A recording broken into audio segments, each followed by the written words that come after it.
Shalom Aleichem, Ani Yehudá, Shabbat Shalom Lekulam, sejam todos bem-vindos a mais um vídeo comigo, né, Yehudá. Nesse shiur de hoje, nesse vídeo, eu vou dar continuação no shiur da semana passada, onde eu falei o que é Hakadosh Baruch Hu, quem é Deus, né?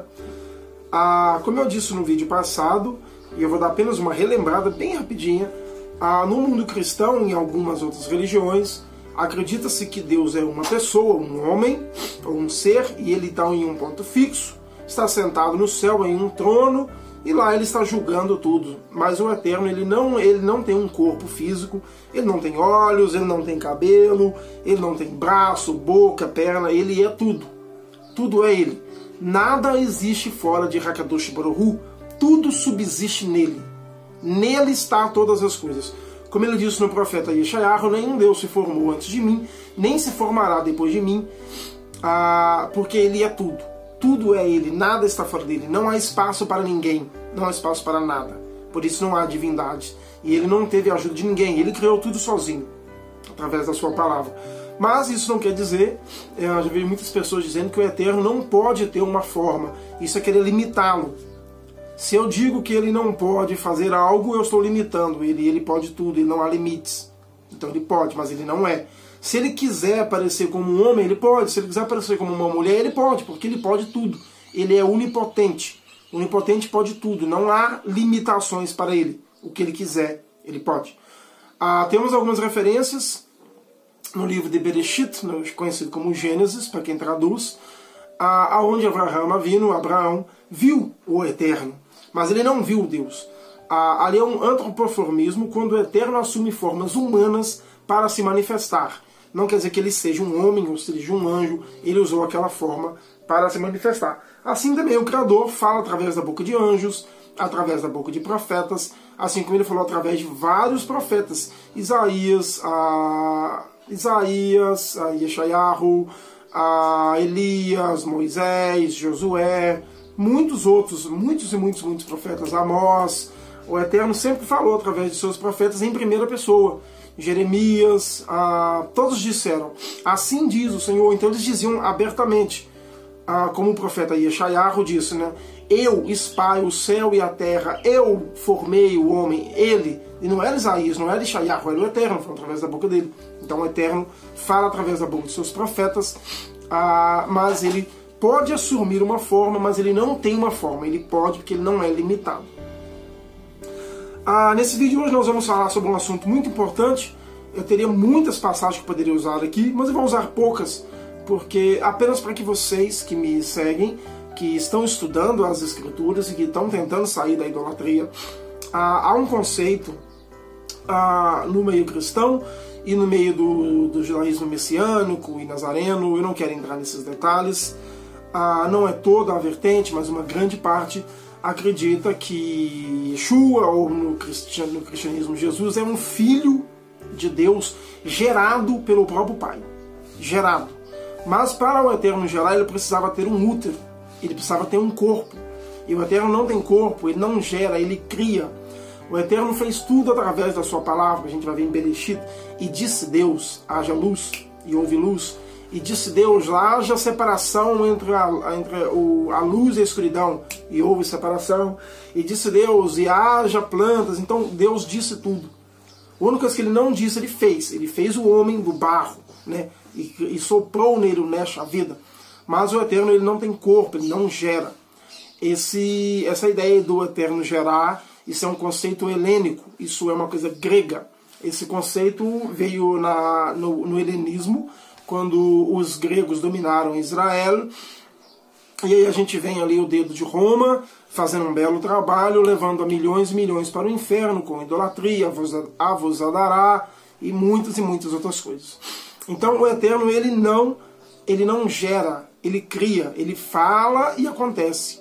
Ele não tem um corpo. Eu sei que muita gente não vai gostar de ouvir isso, mas eu não estou aqui para falar o que as pessoas gostam, e sim o que as Escrituras nos diz. As Escrituras, lembrando que as Escrituras são a Torá. E os escritos, né, a gente tem os profetas, os navins, que está dentro do Tanar. Mas a palavra de Deus é a Torá. E a gente tem os escritos, que é o Tanar. Muita gente acha que o chamado do Novo Testamento é Bíblia. Não é Bíblia. A Bíblia é o Tanar. Todos os Talmidins do Rav Yeshua, todos os Talmidins, eles citavam o Tanar. Na época deles não tinha o chamado Novo Testamento. O chamado Novo Testamento, que ninguém sabe realmente quem escreveu, são mais de 5.000 contradições. Mais de 5.000 contradições. Uma hora diz uma coisa, outra hora diz outra coisa, e são muitas contradições, não vou entrar aqui nesses méritos. Acredito que o chamado Novo Testamento... Eu estou com uma gripe muito ruim, estou com muita dor de cabeça, então tem que gravar um vídeo rápido. Acredita-se que o Novo Testamento foi escrito por um ou outro, mas ninguém sabe realmente quem escreveu. E foi escrito 300 anos após a morte do Rav Yeshua. Então ali Roma transformou ele em um Deus, etc, etc. A gente não vai entrar nisso nesse vídeo, já falamos muito sobre Trindade aqui no canal. Mas Roma transformou o Rav Yeshua em um Deus. E distorceu a palavra dos seus Talmidins, distorceu as suas próprias palavras. O chamado Novo Testamento, para nós, é um livro histórico, tem a sua importância. Pode ser considerado um Talmud para quem acredita no Mashiach. Pode ser considerado. Não é a mesma equivalência, mas pode ser equilibrado assim. Mas não é Bíblia. A Bíblia é o Tanar. A palavra de Deus é a Torá. Mas, vamos lá. Há o conceito de acreditar que Yeshua é um filho gerado de Deus. Mas Deus não gera. Ele não tem útero. Ele não é homem, ele não é mulher. Ele não é homem e ele não é mulher para gerar. Ele não tem útero, ele não tem trompas, ele não tem óvulo. Ele não se fecundou. Então ele não é uma mulher para gerar. O Eterno não gera. Isso é um conceito helênico. O Eterno cria. Ele fala e acontece. Ele faz e acontece.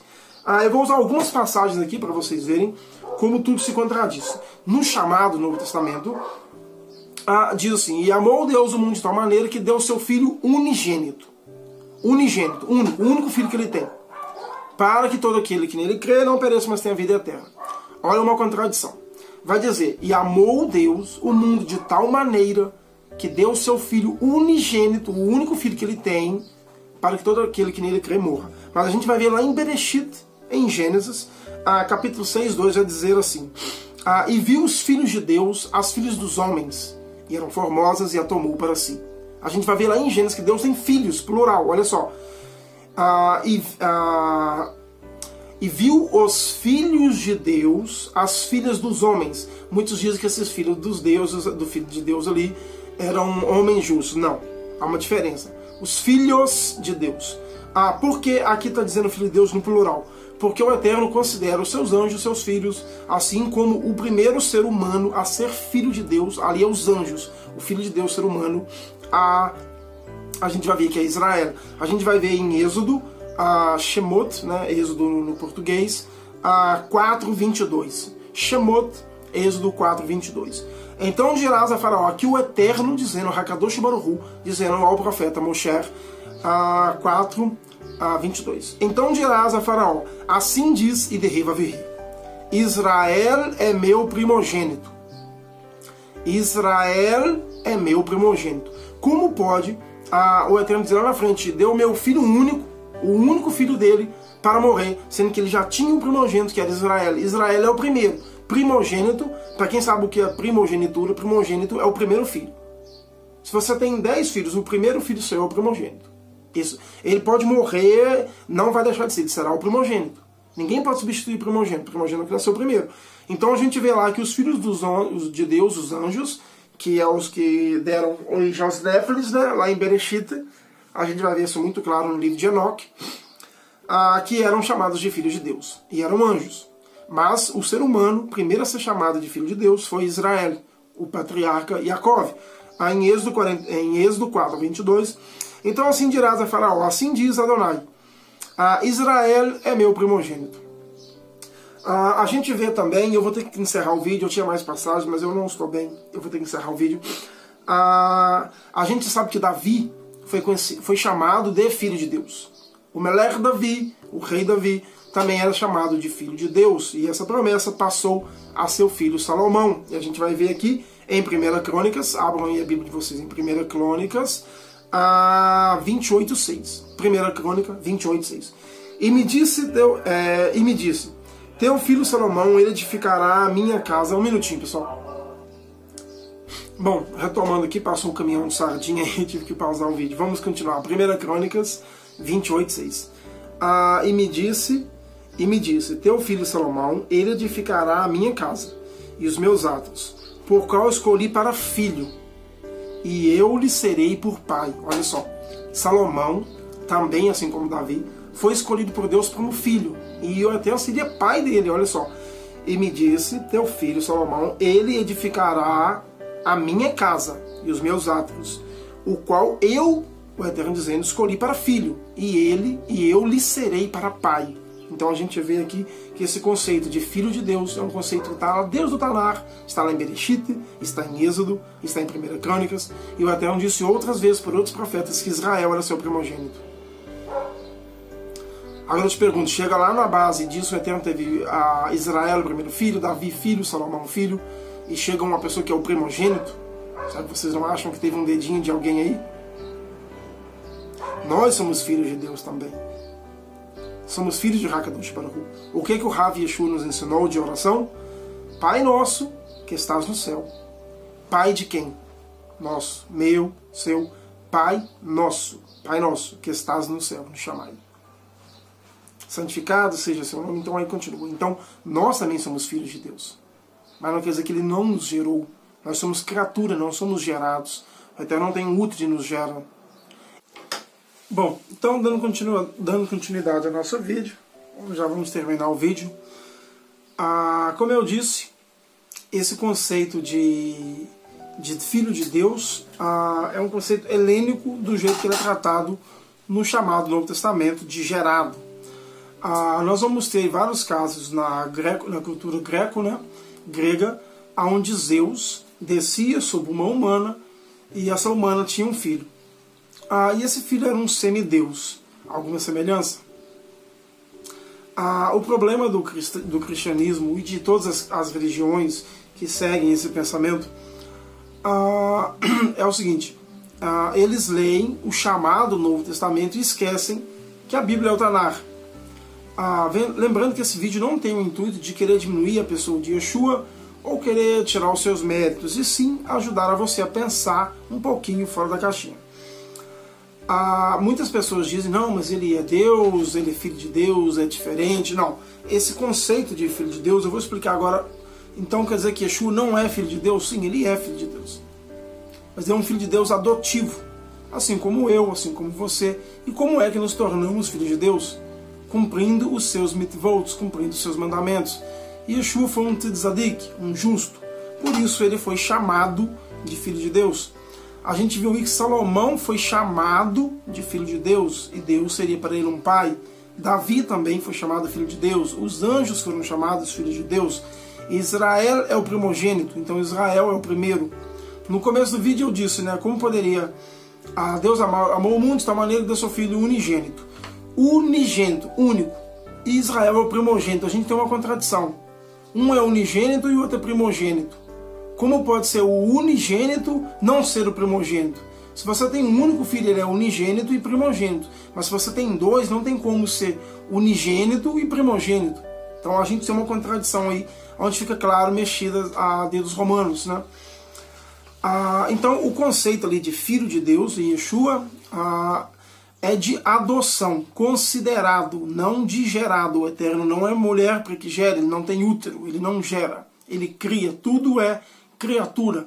Eu, você, o universo, as estrelas, o sol, a lua, os anjos, tudo é criatura. Somente o Eterno é criador, então ele não gera. Esse conceito de gerar, como eu disse, é helênico. As pessoas pegam as passagens do chamado Novo Testamento e dizem, nossa, verdadeiramente ele é um Deus, verdadeiramente ele é um filho de Deus. Mas esquecem de todo o Tanar e de tantos milagres maravilhosos que tivemos. Não, ele andou sobre as águas, então ele é Deus. Moshe abriu o mar inteiro. O mar abriu no meio, as pessoas passaram e nem molharam a ponta dos pés. Eu pergunto a você que me ouve, o que seria mais difícil? Andar sobre o mar e não afundar ou dividir o mar ao meio? E o intuito aqui não é querer comparar um com o outro, nem querer comparar os milagres. É sim mostrar para você como que dentro do Tanar está cheio de histórias milagrosas. O profeta Isaías olhou para cima e disse, não vai chover. E não choveu. Durante 3 anos, se eu não me engano, não caiu um pingo de chuva no céu. Então não choveu.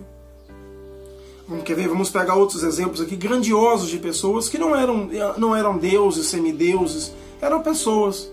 Lembrando que Moisés não abriu o mar, Isaías não parou a chuva, quem parou foi Deus. O Eterno é o único provedor de todo o poder.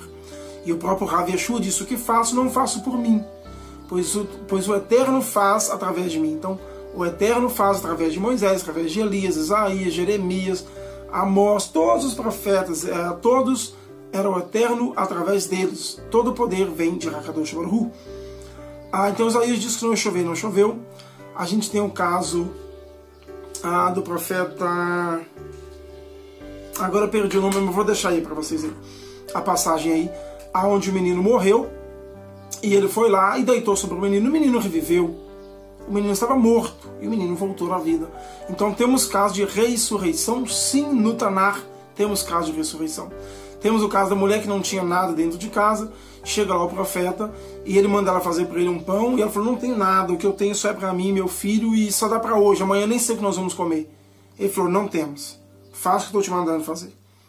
Então ela fez para ele lá um bolo, um pão, ele comeu, e depois ele falou para ela: pega todas as suas botijas, todas as vasilhas que tiver. Na época o azeite era algo muito caro, e hoje ainda é caro, né?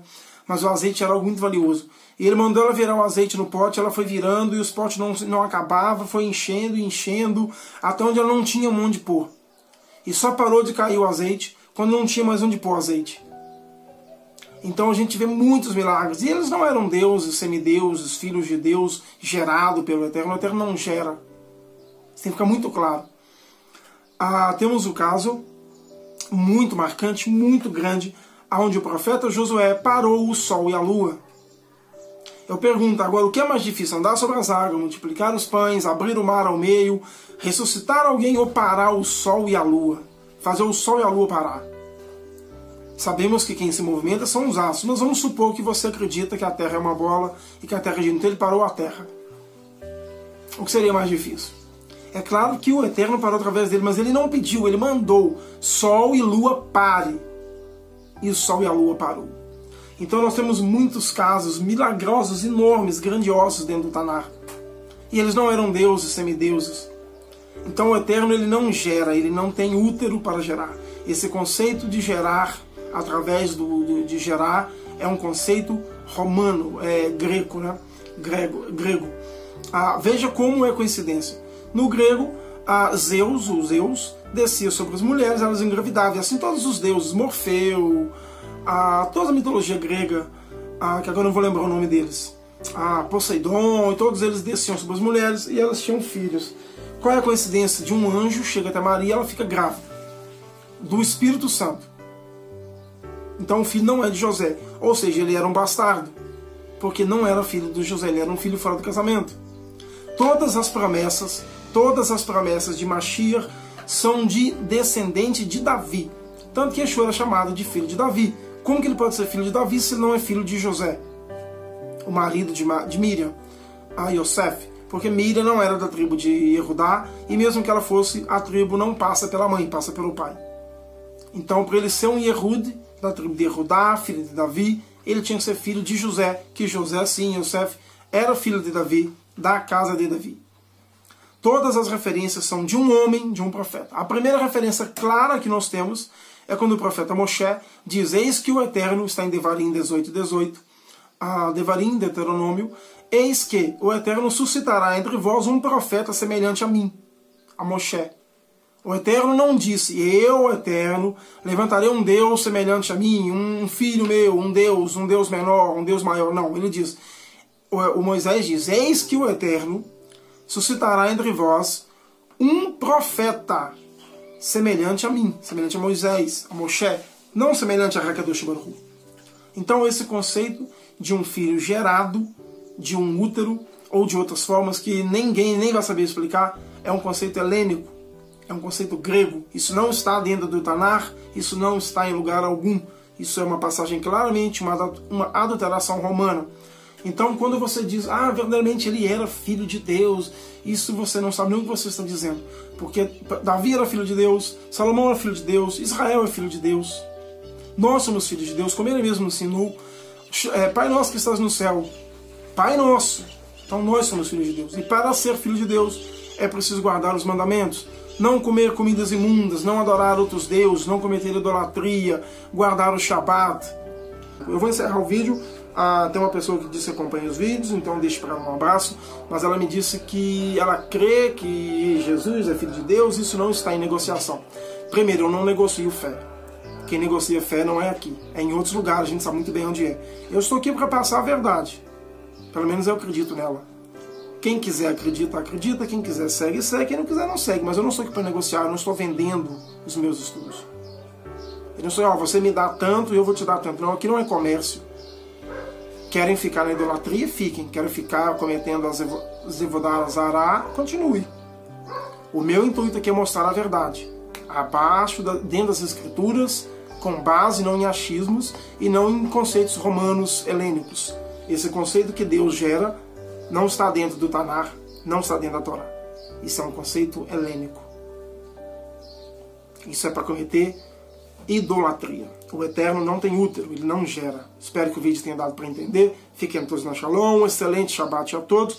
E uma novidade, a partir de semana que vem, eu estarei trazendo as paraxás da semana com resumos e algo diferente que eu não vou falar, só vai ver quem assistir semana que vem. A paraxá da semana, a gente vai entrar e vai ser muito bom, vou trazer novidades para vocês. Não se esqueça de terça-feira assistir o vídeo, As Duas Casas de Israel. Estamos chegando no final da série, para que vocês possam entender a Bíblia de uma forma que nunca entenderam. As duas casas vai explicar tudo. Então, Shalom, Shalom, Lehi Traot, um excelente Shabbat Shalom, até a próxima.